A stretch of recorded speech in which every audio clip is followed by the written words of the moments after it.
একদিকে দুঃশাসন পড়ে আছে, একদিকে শত শত ভাই পড়ে আছে, আর গান্ধারী যখন সবারই বদলটা মেটাইছে, হঠাৎ করে কে যেন ডেকে উঠেছে, মা।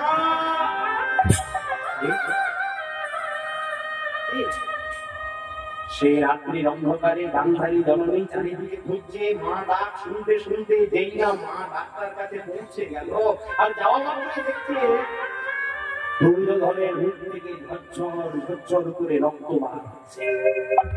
দুর্যোধন কুরুক্ষেত্রের মাটিতে গড়িয়ে পড়ে আছে, রক্ত পড়ছে। গান্ধারী ছুটতে গিয়ে দুর্যোধনের মাথাটা তুলে নিয়ে, বাবা কি হয়েছে, কি হয়েছে তো? আজকে আমি বেশিক্ষণ বাঁচবো না, আর কি আমার সময় বেশিক্ষণ নেই, একটা আমায় জল দেবে। লক্ষ্য রাখবেন মা, মা যখন তার মৃত সন্তানকে নিজের কোলে নিয়ে আছে, সন্তান কিছুক্ষণ পর মারা যাবে, দুর্যোধনের মাথাটা যেই না গান্ধারী হাতে নিয়ে আছে, আর এমন সময় দুর্যোধন বলছে, মা কি জল? গান্ধারী চারদিকে জল করতে, ছেলে জল খেয়েছে, আর কিছুক্ষণ পর তার মৃত্যু হবে, ছেলের মুখে তো জল দিতে হবে। গান্ধারী চারদিকে যখন জল খুঁজছে, রাত্রির অন্ধকারে জল খুঁজতে খুঁজতে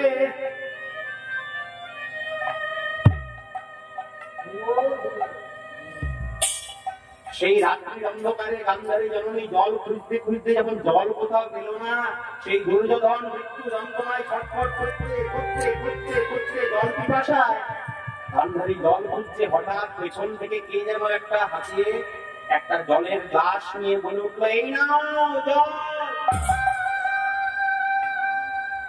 গান্ধারী দেখলো না হাতটা, কে জলটা দিল।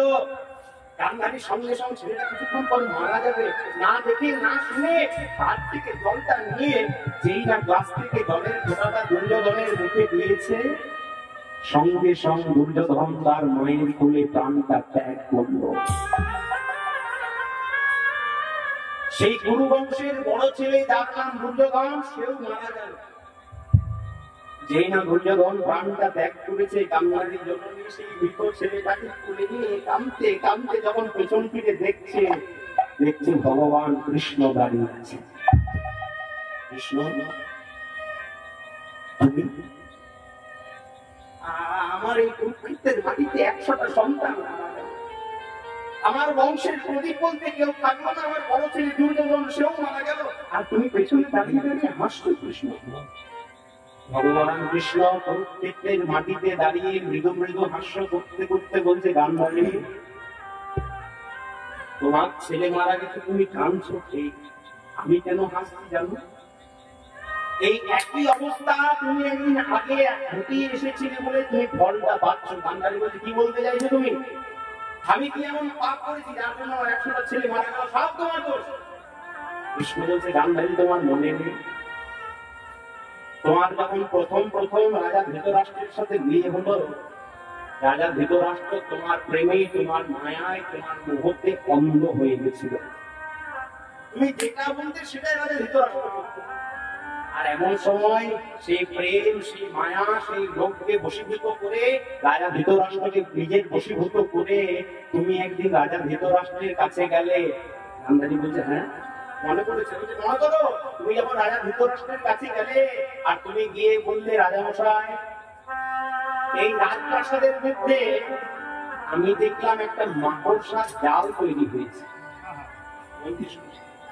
এই রাজপ্রাসাদে মাকড়সার জাল তৈরি হয়েছে, আর রাজামশাই সেই মাকড়সার জালের মধ্যে একটা মা মাকড়সা 100টা ডিম পেড়েছে।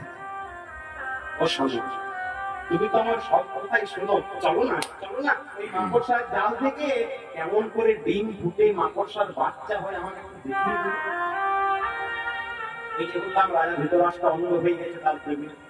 গান্ধারীর কথা মতো রাজা ধৃতরাষ্ট্র গান্ধারীকে নিয়ে যেই না মাকড়সার জালের সামনে গেল, আর গান্ধারী সেই জালটার সামনে যাওয়া মাত্রই কি করলো জানো? সঙ্গে সঙ্গে মাকড়সার জালটাতে হাত দিয়ে একটা করে মাকড়সার ডিম নিচ্ছে, আর নিজের নখে করে ছাড়িয়ে ছাড়িয়ে দেখছে বাচ্চা কেমন করে হয়। যেই কিনা গান্ধারী সেই 100টা ডিম হত্যা করে ফেললো, শান্তি হলো না, মা মাকড়সাটা চারিদিকে ছোটাছুটি করছিল, গান্ধারী তাকে ধরেছে। মা মাকড়সাটা ধরে একটা হাত একটা পা সব একে একে ছাড়াচ্ছে। মা মাকড়সা যখন মৃত্যু শয্যায় ছটফট ছটফট করছে, মা মাকড়সা মারা যাওয়ার আগে গান্ধারীর মুখপানে চেয়ে বললো, গান্ধারী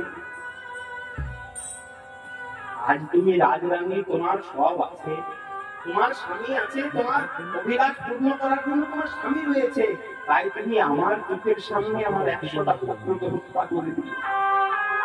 তোমার একটুও মায়া হলো না যে সন্তানগুলো এখনো ধরা ধরে ভূমিষ্ঠ হয়নি, এক একটা দিন তুমি নিজের হাতে করে বধ করলে, শেষে কিনা আমাকেও রক্ষা করলে না। গান্ধারী আমি মা মাকড়সা 100টা ছেলে মারা গেছে, সব যন্ত্রণা সহ্য করে তোমাকে অভিশাপ দিলাম।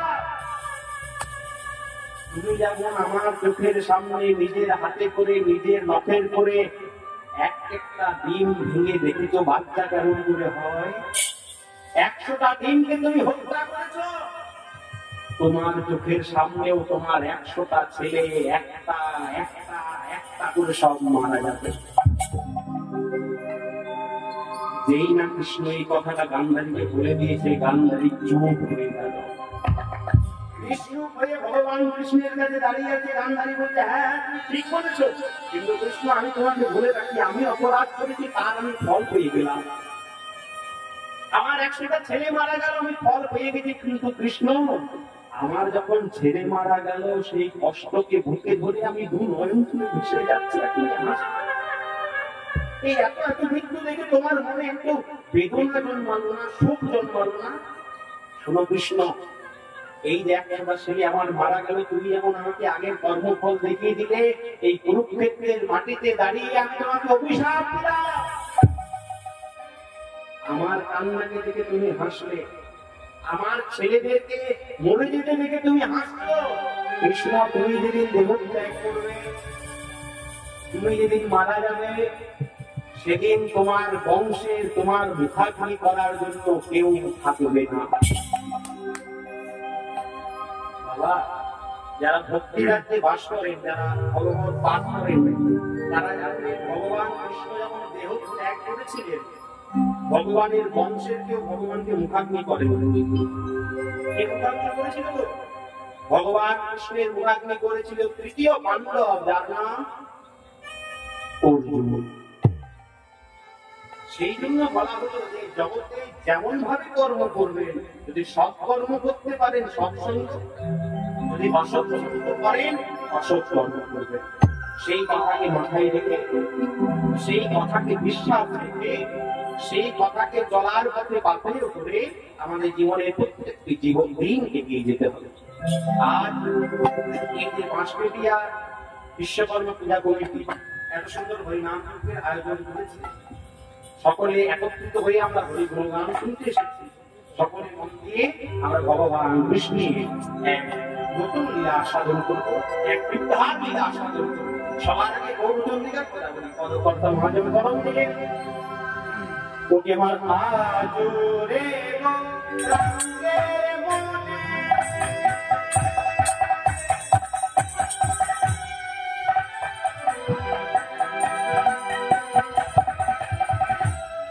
কি ভালো উঠিল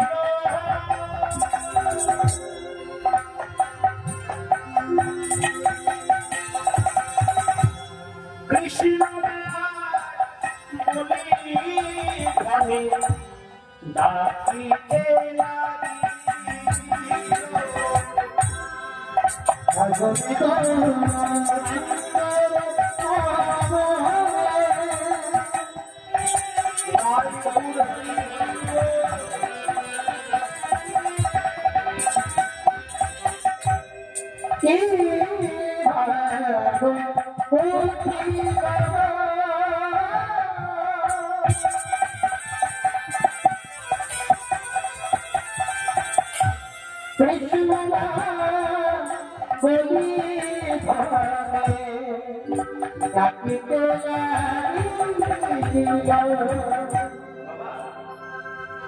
এই যে গৌর হরির কথা আস্বাদন করছি, এই গৌর হরি অন্য কেউ নয়।